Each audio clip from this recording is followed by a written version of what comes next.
Hi everyone, my name is Philip Seibel, and I'm a survivor of the horrific sex cult, also known as the Children of God. I never met my actual father, my biological father. My mother was in the cult already when I was born. She met my adoptive father in the cult about a year after I was born. Then after that, they moved to India. The first actual commune memories I have, ground floor, old villa, colonial type housing like you have all over Asia. The reason that they separated us kids was the ideology back then, or still is, that we are all one in Christ. So there is no such thing as ownership, privacy. As a kid, I had to address all the adults as auntie and uncle. All the adults were allowed to discipline me, to treat me in any way they deemed fit. Often, I did not see my biological mother for sometimes 4 years. My whole childhood was just living nightmare, trying to just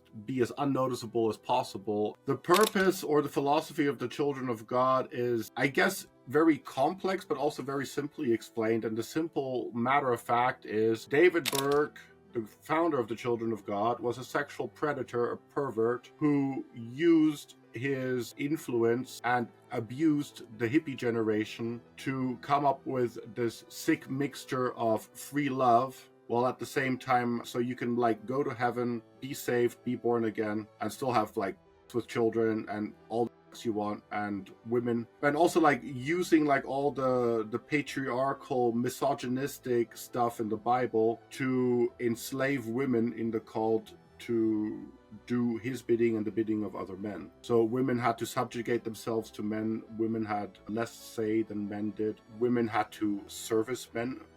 Everything. They had no say. So if a man came up to a woman in the call and said, I would like to have sex with you, you had to. And if you didn't, you were not spiritual, you were not giving, you were selfish. There were actual cases where adult women were chastised publicly for refusing advances of other males in the cult. In the cult, the definition of a woman was at the age of 12. So just to put that into perspective, a 12-year-old girl not wanting to sleep with an adult man would result in public retribution, in worst cases even excommunication. My case is a bit special because my stepfather, what he did to me was not really the norm. I remember one of the first arguments that I understood my parents having is my father, he was molesting me. My mother came in and saw it, and then she was like, ew, that's disgusting, what are you doing? And then he's like, oh, I'm making love to my son like the prophet told us to. She was like, yeah, I don't think that's what the prophet meant when he said we should with our children. It's not like she was innocent either. They would get me into bed every night and try to have sex with me and make me participate in their activities. I was growing up thinking that I hated it. For me it was weird and I didn't want to, but I just thought yeah, I guess parents do that with their kids, you know. It took me decades to actually register how badly I was abused. My parents always every day, I love you, Philip, you're going to be such a big, strong, beautiful boy when you grow up. And even after my stepdad would whip me, he'd be he'd pull my pants back up, and then he'd hug me and be like, yeah, you know, I'm only doing this because I love you and because I want you to be a strong soldier of the end time of Jesus. If I wouldn't punish you, that means I wouldn't love you, because that means I wouldn't want you to grow up to be a strong adult. When you have that very extremely sick definition of love growing up, which isn't love obviously, then it's definitely does mess you up. I know of ex-cult members who to this day also spank their children because that's what they learned in the cult. I had no childhood, I had no teenage years. I worked from the moment I can remember until now. I was literally robbed of my entire childhood and also as an adult of any chance of having a normal existence, because as of this day I still don't have an education, a degree. I never finished an apprenticeship because I ran away when I was 15 and all I knew was to sing and play guitar and perform. If you're young and motivated, you can do that. And I mean, for a moment I was also even quite successful at it. I mean, I was traveling around Europe and singing in all these cool places and staying in cool hotels. At some point it starts you up, because then you're like, yeah, I've also done this as a child and was forced to do it. And then like memories start coming back. Maybe you get depressed or sick, or, and then you go from being a rock star one day to basically being, and I ended up like going through such a severe depression that I just left everything, and I was homeless on the beaches of South Spain for almost a year, and I just refused to do anything. I was just, yeah, I had my guitar with me, and then later I had a dog just walked up to me, and then it was my dog, and yeah, and then doggy and me and my guitar, and yeah, I would just basically play enough, just barely enough, so I could buy like some hashish and some dog food. In the evenings, I'd dig underneath one of these like fisherman boats underneath the sand, and then go and sleep, and the dog would be like outside guarding. The kind of stuff we went through as kids, it doesn't surprise me why so many of us, especially at my age now, between the age of like 30, 40, that a lot of us start killing ourselves, because just like you get to this point where you just realize how robbed you are, and that you'll never have a normal life, even no matter how hard you try. For me, it was like that too. I nearly committed suicide at the age of 30. I survived. Later in life, I confronted my parents, actually because I wanted to make a criminal case against them. So I invited them to my home in Switzerland under the pretext that I hadn't seen them in like 10 years. So it was the pretext of like, yeah, live and let live, forget it's in the past, whatever. I taped a phone underneath the table and had it on record. I got a nice and good, lots of wine, fondue, then confronted them about it. And Stephen, my stepfather, he just looked me straight in the eye, and he's like, I don't like where this conversation is going. You need to shut this down right now, otherwise we're leaving, and if you want to make stupid accusations like that, then you can talk to my lawyer. And then he got mad and left the room. And then my mother said something which really creeped me out. She's like, yeah, Phil, we still like practice like free love and all that, and I mean, we used to have nice times when you were a kid, and now you're so big and beautiful and strong and such broad shoulders and everything, so if you have anything you need me to look after, then just let me know. I'm up for it. And I was just like, what, man? My own mother hitting on me in my own house, like basically saying, oh yeah, she'd want to have sex with me. I was just like, I'm not hearing this, right? I mean, like, I'm imagining this, right? I remember once, it must have been about 12. As usual, we're too broke to like go eat out anywhere, even though we're making all this money for the call, but they were too like stingy to buy us a pizza for lunch or something like that. So we're sitting on top of this like graveyard wall eating like these salami sticks and bread. And then she just looks over at me and she's like, if I was your age, would you find me attractive? And I'm like, no, you're not my type at all. Like, I like little cute blonde chicks with blue eyes, and you're anything but that, so no. And then she actually got up and was crying and just f***ed off, And then Steven came over and slapped me across the face. And he's like, how dare you insult your mother and call her ugly? It's like, I didn't call her ugly. I just said I'm not into her.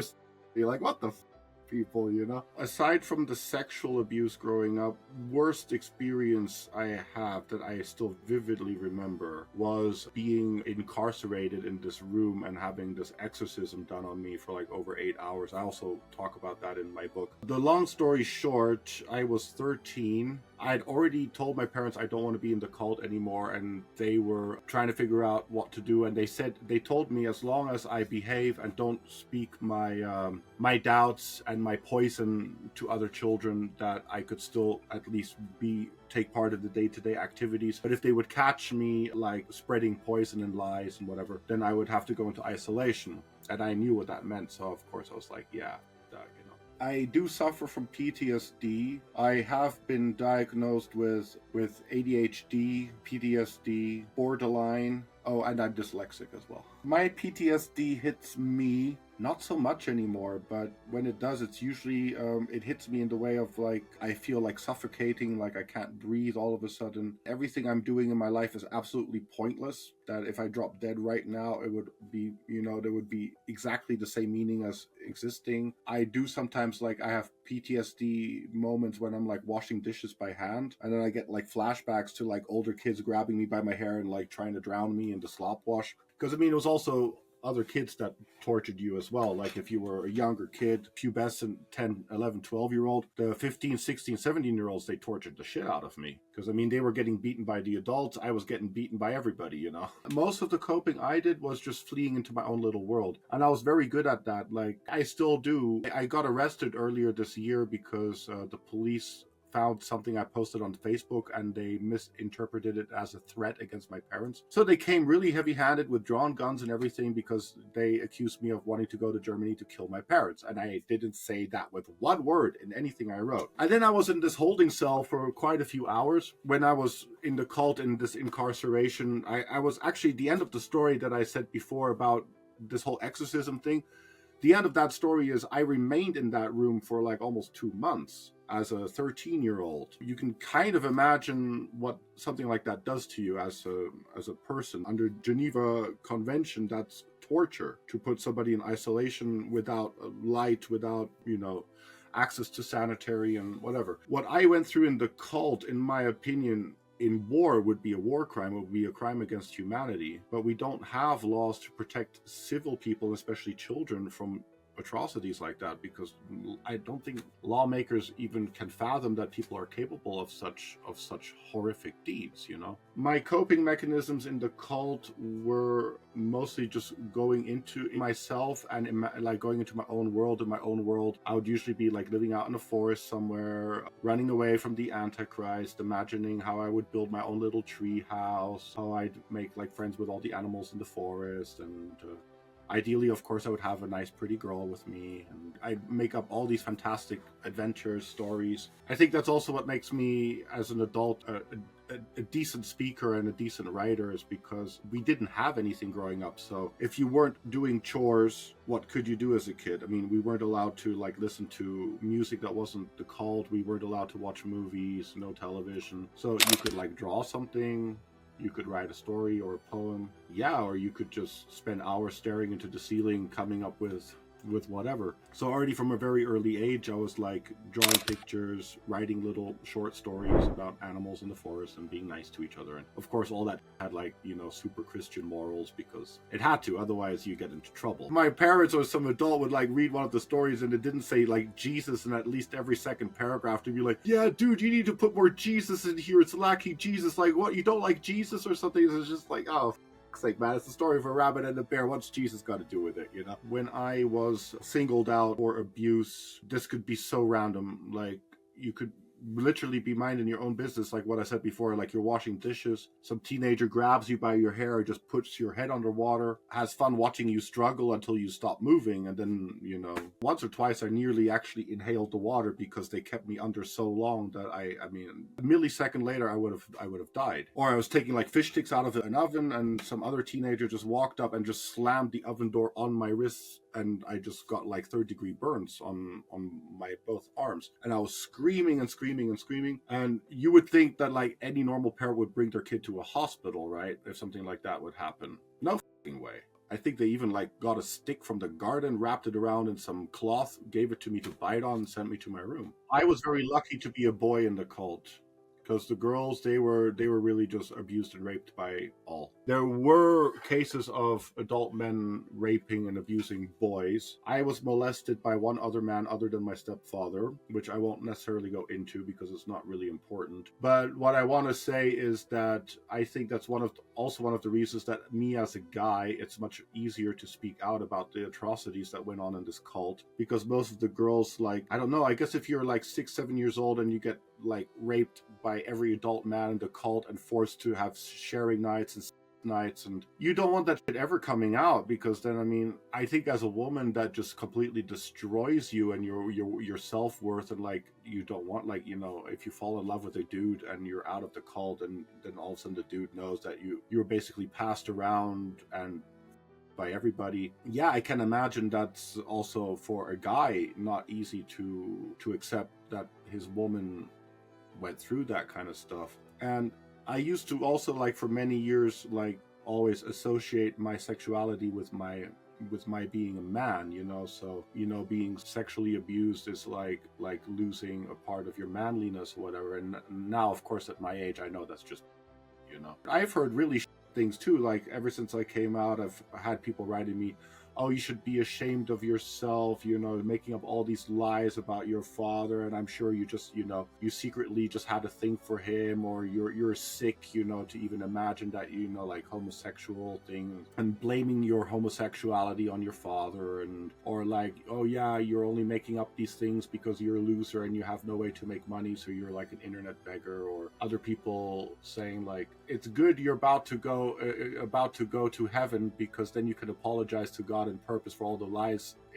for all the lies you're spreading about us and whatever. To this day, I'm still a very mixed up individual. I try to stay positive. It's not always easy at times. Like I said, when I was 15, 16, 17, I was, a homeless street musician. I remained kind of in that kind of weird limbo state for many decades, where I was neither fish nor bird, as they say in German, or just doing whatever I can to survive and trying not to think too much about it. And in a weird way, ever since I became an activist, I found a little bit of like my own identity again. Like, that's what I do now. I'm an activist. I try to get the laws changed. I tell my story. I mean, yeah, if people want to accuse me of trying to profit from my story, it's like, well, would you like to change with me? Like, I get your nice loving parents and house and childhood, and you get to live through all the I did. At the end of the day, you have to kind of market what you can and what you know, and that's what I do. I'm a musician, I'm an activist, I'm a speaker, and as messed up as I am on the inside, I can at least maybe find some purpose and some balance to that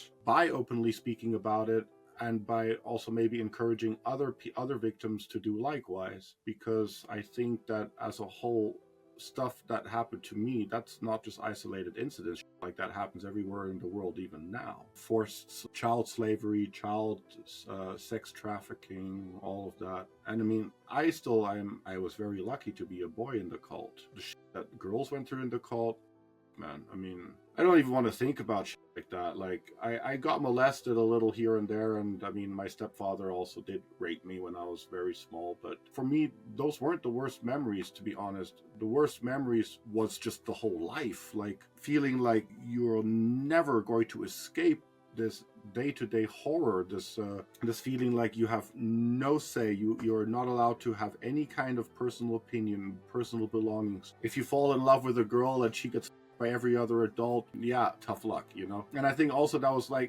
one of the things that really hurt me the most. Like, you just couldn't have anything. As soon as you liked someone, or you like got something that you preferred, and an adult would see that, be like, oh, no, give that to me. When I was like 12, 13 years old, and I was like madly in love with this girl, and then my stepfather was just like forcing her to share with him, Shit like that just really fucks you up, Yeah, of course. And you have like issues of abandonment and fear of abandonment, loneliness, the feeling like no matter where you are, like I have a brilliant life, actually. Like, I have all the guitars, music equipment. I live luxuriously, but I still always have the feeling that I'm a loser. I shouldn't be here, that like I should be traveling, or should be, because like, yeah, as a kid, I was just uprooted all the time. So as soon as we were like in one community, and then the police would raid it, and we'd have to move in the middle of the night, and you'd make some friends, and then you'd never see them again. There's like so much messed up stuff that I will be dealing with the aftermath of that as long as I breathe. Maybe in a weird way, putting that into context, telling people like how it was like, is like the only thing that kind of gives me clarity and gives me a little bit of satisfaction to all that mess, so that it makes it also so that it actually happened. When you talk about it, it makes it real. As long as you just keep it in your head, then you're always doubting it, then you're always like, yeah, did that actually happen, or am I just like, like that should never go forgotten. My wife is not actually the mother of my kids. I have 3 kids from 2 different women. Funny how history repeats itself. I actually always swore to myself that I would never do shit like that. Like, I'd find one nice woman, marry her, make some kids, white picket fence, house, car. But of course, with my background, that was never going to happen. When I got the first woman pregnant who wanted to keep the kid, I stuck around in Switzerland because I swore to myself that I would not put a child in this world that didn't know who their father was, like what happened to me. And then maybe they have the bad luck of them growing up with some other stepfather or pervert that abuses. And so I stuck around in Switzerland when I became a father. And yeah, she didn't want the kid, the mother. Well, I mean, she wanted it, but then when it was there, then she abandoned it with me, basically. And I became a stay-at-home dad. And then I met this other woman who I hired at the beginning to watch my kids so I could like do concerts and go work and stuff like that. And then I got her pregnant. And I mean, we were engaged and everything, and then she turned out to be, yeah, whack. Anyway, long story. Then all of a sudden I ended up with these 3 kids. And yeah, now I'm married to an absolutely wonderful woman. We got married in 2013, so 10 years. And we're raising my 3 kids together, and she works as a nurse. A month ago, I was stationary in psychiatry I had a really, really bad nervous breakdown. Like, I couldn't talk anymore. My brain just shut down. And then, yeah, I was stationary for 3 weeks. But my kids and my wife, they're absolutely supportive. You know, it was nice taking it day by day at the moment.